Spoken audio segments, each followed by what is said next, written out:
Sorry guys, now this is gonna have to be a two-parter.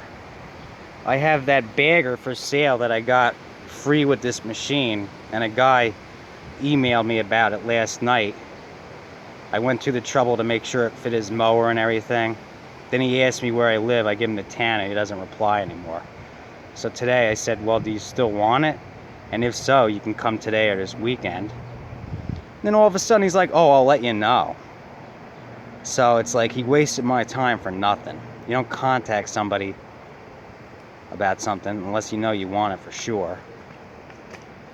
So he essentially wasted my time. So I told him, you know what, forget it. I'm not selling it to you. You pussyfooted me. Go pay $400 retail for it. Anyway, I put the clutch back on. I left that pawl alone. I didn't even touch that with the Dremel tool. Okay, and now we're gonna go ahead and see if it fires up. It's gonna be hard to do this one-handed. Just gonna have to hold on a second.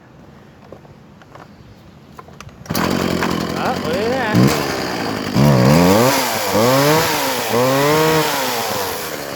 Started right up. It's fixed.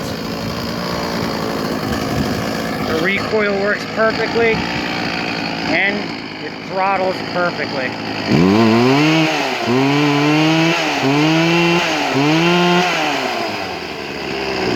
So that was a quick fix. That's how you replace the clutch on one of these chainsaws.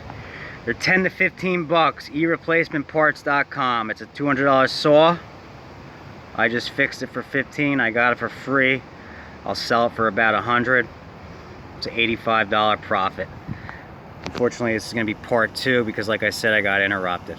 Thanks, guys.